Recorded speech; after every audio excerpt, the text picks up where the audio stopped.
guys! It's me, Rowella, and for today's video, isang online loan app na naman ang ating pag-uusapan. Ito ay si MyPera Online Cash Loan under Lucky Fintech Lending Incorporated. And pwede lang siyang ma-download sa Google Play Store. Dito daw kay MyPera is pwede kang makahiram ng up to 100,000 pesos. So, totoo nga ba ito? But before we proceed, don't forget to like this video. And if bago ka pa lang sa channel ko, click on that subscribe button and hit on that notification bell to be notified for new videos. You can also follow me on Facebook and Instagram. Pero bago kayo mag-download ng app na ito, panoorin nyo muna ang video na ito para malaman nyo kung okay nga ba talagang mag-loan dito kay MyPera.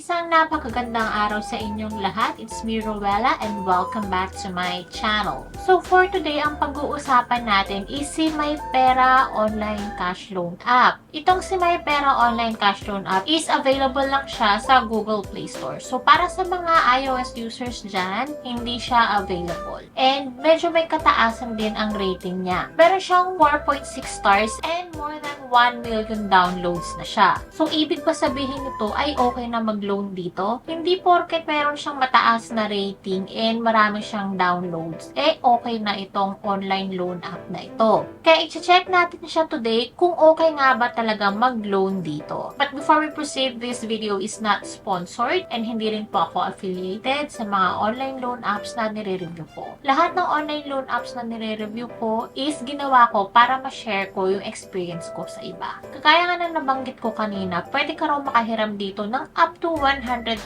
pesos. Kaya siguro marami ng downloads itong app na ito is no ba naman makita mo na 100,000 pesos ang pwede mong mahiram. Hindi ka ba maku-curious at hindi mo ba susubukan? Kaya bago kayo mag-download ng app na ito, panoorin mabuti itong video na ito para malaman ninyo kung totoo nga bang makakahiram ka ng up to 100,000 pesos at kung magkano talaga ang malulone ninyo dito kay MyPera Cash Loan App. Especially sa mga first-timers. Kaya stay put lang kayo dyan at ipapakita ko na sa inyo ang process ng application ko. So, una sa lahat, i-download nyo muna si MyPera Cash Loan App sa Google Play Store. And then, pag-open nyo kay MyPera App, unang makikita ninyo is yung permission disclosure. Then, after nyo basahin yung permission disclosure, click nyo lang yung agree. Then, after that, yung privacy policy naman. So, kung masipag kayong magbasa, basahin ninyo. Pero kung hindi, scroll down nyo lang siya hanggang makarating kayo sa pinakadulo sa baba. And then, click nyo lang yung agree. And after that, dadalhin tayo sa pinaka-home. Dito makikita ninyo na yung maximum loan amount nga niya is 100,000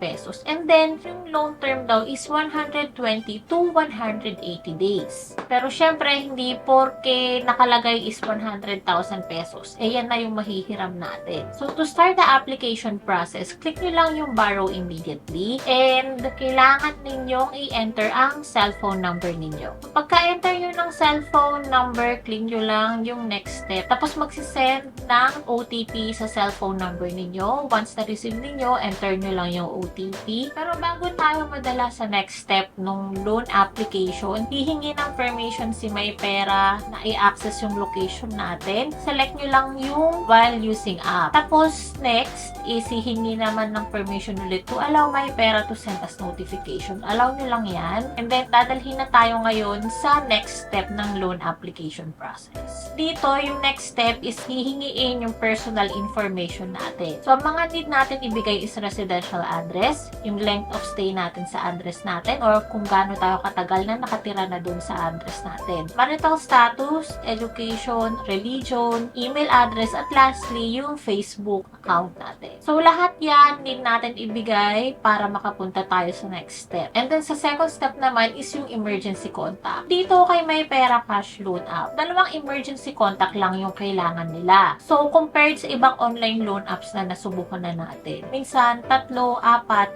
na emergency contacts ang kailangan. Pero bago kayo magbigay ng emergency contact ninyo, make sure na na-inform nyo sila kasi itong mga agents ng mga online loan apps nito, masisipag silang tumawag eh. Kapag hindi nila kayo makontak, ako kontakin nila yung emergency contacts ninyo. Kaya make sure na alam nila. And dito sa emergency contacts, ang pwede ninyong ilagay is spouse, children, relatives, friends, colleagues, and others. Then after ninyong makapagbigay ng emergency contact, ang next step naman is yung job information. Dito sa job information, ang kailangan ninyong ibigay is yung industry, company name, phone number, payday, monthly income, at working years. Kung gaano na kayo katagal na nagtatrabaho sa work niyo. Then after nyo ma-fill out yung required information, click nyo lang yung submit. And then yung last step sa loan application process natin is identity verification. Ayan. Dito sa identity verification, kailangan nyo i-enter yung name ninyo. Make sure na yung name na ilalagay ninyo is pareho doon sa name na nakalagay sa valid ID na isasubmit ninyo. And yung mga acceptable valid IDs, UMID, TIN ID, SSS ID, passport, driver's license, voter's ID, postal ID, PhilHealth ID, national ID, at PRC ID. So, once nakapili kayo dyan kung ano isasubmit ninyong ID, picturean nyo lang siya and then upload ninyo. Tapos, i-enter ninyo yung ID number. So, once na-complete na ninyo yung mga hinihinging information, click nyo lang yung submit. Then, lastly, kailangan nyo ibigay yung receiving account. Dito sa receiving account, dito nila ipapadala yung pera na niloan mo. And sa receiving account, pwede ang e-wallet at bank. Sa e-wallet, pwede ang GCash, Maya at Rappi. And sa bank, lahat ng registered bank dito sa Philippines is meron. Then after nyo ma-enter yung receiving account information ninyo, click nyo lang yung submit. Then dadalhin kayo dito sa page na to kung saan makikita ninyo yung approved amount. So yung na-approve na amount sa akin is 3,200 and yung loan term daw is 125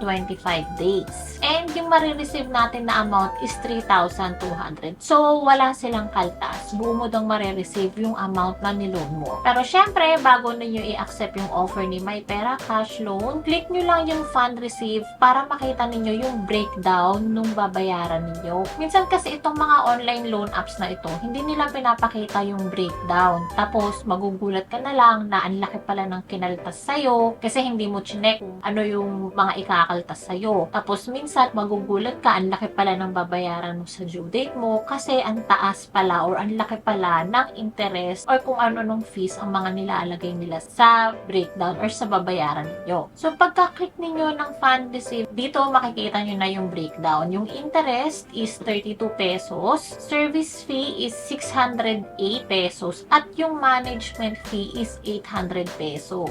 Tapos, yung first payment mo is after 7 days. At itong babayaran mo, from 3,200, naging 4,544 siya. O, di ba ang laki? Tapos, ang sabi dun sa loan term mo is 125 days. So, yung 125 days na yan, magte-take effect lang yan dun sa second payment mo. Yung first payment mo is after 7 days. So, magaling din marketing strategy nitong si MyPera Online Cash Loan App.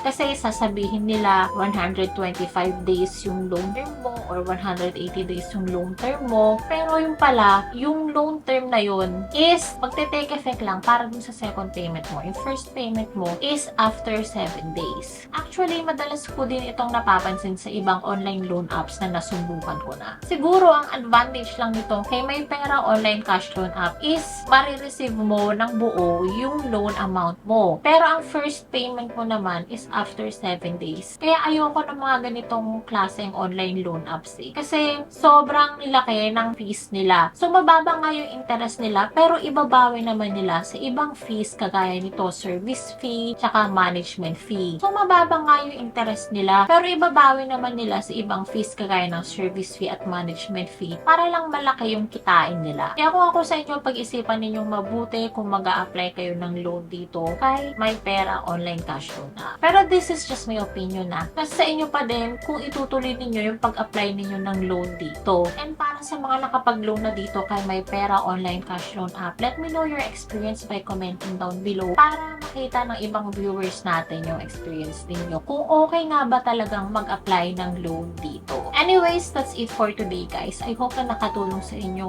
itong video na ito. And if you have questions, just comment down below and I'll try my best to answer all of it. Kung meron kayong gustong isuggest na online loan app na i-review ko, comment nyo lang din. But before we end, don't forget to like this video, and if bago ka pa lang sa channel ko, click on that subscribe button and hit on that notification bell to be notified for new videos. You can also follow me on Facebook and Instagram. Thank you guys, and see you in my next video.